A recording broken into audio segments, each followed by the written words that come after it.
Hello বন্ধুরা, তোমরা সবাই কেমন আছো? আশা করছি অনেক ভালো আছো। এটা ছিল 8 তারিখের ভিডিও। তো এডিট করতে পারিনি, তাই জন্য ভীষণভাবে প্রবলেমে আছি। পুজো ছিল, এই দেখতে পাচ্ছ প্যান্ডেল করার জন্য বাঁশ ফেলে দিয়েছে বাড়িতে। সবাই চলে এসছে, আজকে মেয়ের ছুটি আছে, তো তাই জন্য মেয়েও সারাদিন মোটামুটি খেলবে। আর এই যে দেখতে পাচ্ছ বক্স টক্স সব কিছু লাগিয়ে ফেলেছে। তারপরও কিন্তু বাড়িতে অনুষ্ঠান, কিন্তু সবার চোখ কিন্তু আছে এই যে টিভির দিকে, মানে পার্টির কি খবর হচ্ছে না হচ্ছে এই সব খবর।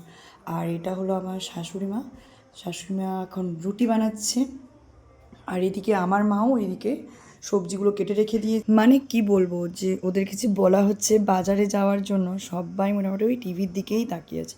আর এটা কিন্তু তার পরের দিন করার ভিডিও, মানে 9 তারিখের ভিডিও। তো আমরা যাব ঠাকুর আনতে, তাই জন্য একটু ভিডিও করে ফেললাম। আর আমার মা আমার দিকে তাকিয়ে আছে, যে আমার মেয়ে সবসময় ভিডিও আর ভিডিও। আর ওইখানে যে গেছিলাম ওদের বাড়ির এই যে শালিক পাখিটা এত কথা বলে, মানে যখনই আমি ক্যামেরা অন করছি তখনই ও চুপচাপ হয়ে যাচ্ছে, নয়তো তোমাদেরকেও আমি শোনাতাম। তারপরে একটা কথা বলি, আমরা যে এখানে ঠাকুর আনতে এসেছিলাম না, এখানে আমাদের সঙ্গে একটা বিশাল বড় স্ক্যাম, মানে কি বলবো, মানে মানুষ ঠকানো যাকে বলে না, একদম নিজের চোখের সামনেই দেখলাম, মানে আমাদের সঙ্গেই ঘটলো। মাইতি আগের বারে যখন ছুটিতে এসেছিলো তখনই পুজোটা হওয়ার কথা ছিল, তো কিছু কারণের জন্য বন্ধ ছিল। তো ওইবারে আমরা কি করেছিলাম, 2,000 টাকা পেমেন্ট করে দিয়ে গিয়েছিলাম, মানে অ্যাডভান্স করে দিয়েছিলাম। তো এইবারে যখন আমরা ঠাকুর নিয়ে উঠিয়ে যখন আসবো, তখন বলছে যে না, তোমরা তো 1,000 টাকা দিয়ে গেছো। কিন্তু আমার মনে আছে ভালো করে যে আমরা 2,000 টাকা দিয়েছিলাম, কিন্তু ওই যে রিসিপ্ট নেইনি। ওই যে বলে না, বেশি মানুষকে বিশ্বাস করা ভালো নয়, তো সেটাই হয়েছে। আর এসে দেখি না, মায়ের প্রায় রান্নাবান্না হয়ে গেছে, আর কিছু কিছু রান্নাবান্না বাকি আছে। আর এরা এখানে দেখছি, এটা সন্ধ্যাবেলাকার ভিডিও।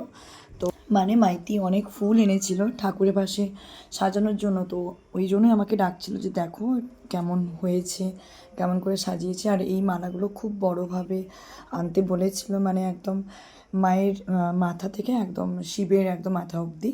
আর এখানে দেখো বাপি ভাই সবাই মিলে কিন্তু সবজি কাটতে বসে গেছে। এইবারে কি বলতে কি, ঝড় বৃষ্টির দিনে তো কতজন আসবে না আসবে তা জানি না, কিন্তু মোটামুটিভাবে অনেক জনেরই আয়োজন করা হয়েছে।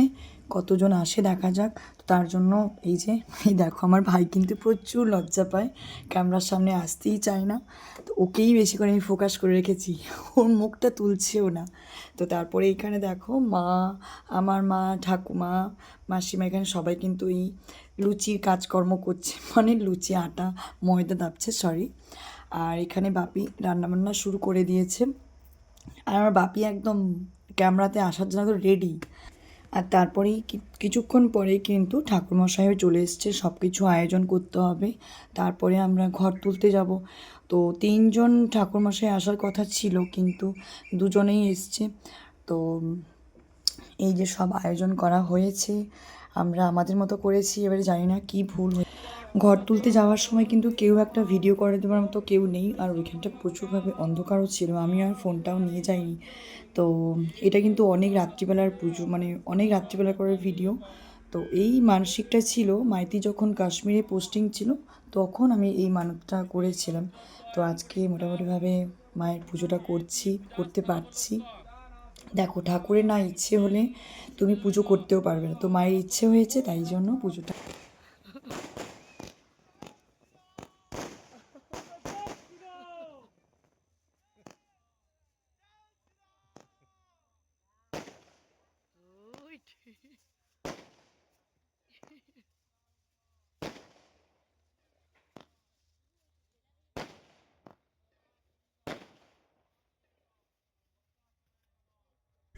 তো সেদিন আমরা, মানে বড়রা সবাই প্রায় জেগেছিলাম, কিন্তু মাহিও ঘুমিয়ে গেছিলো, সবাই প্রায় ঘুমিয়ে গেছিলো, কিন্তু খুশু কিন্তু ঘুমোয়নি, পুরো রাত্রিটা জেগেছে একদম সকালবেলা।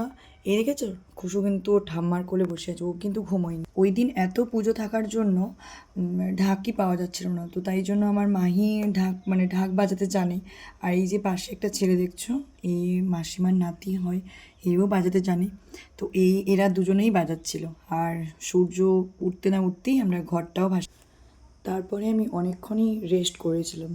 সকালবেলায় তো ঘুমোতে গেছিলাম, তো মা অনেক কাজকর্ম করেছে, মানে পুরো সাফসাফাইটা প্রায় করে ফেলেছে মা।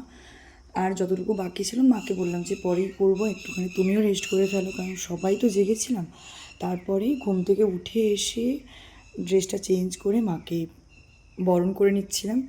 আর জানি না ভুল ত্রুটি কিছু হয়েছে কিনা, তোমরাও যদি ভিডিওর মাধ্যমে কিছু দেখতে পাও তো আমাকে প্লিজ কমেন্ট করে জানিও। আর আজকের ভিডিওটা তোমাদের কেমন লাগলো জানিও। চলো আজকের মতো সবাই ভালো থেকো, সুস্থ থেকো, টাটা। আবার দেখা হবে অন্য একটা ভিডিওতে, অন্য একটা দিনে। তো সবাই ভালো থেকো।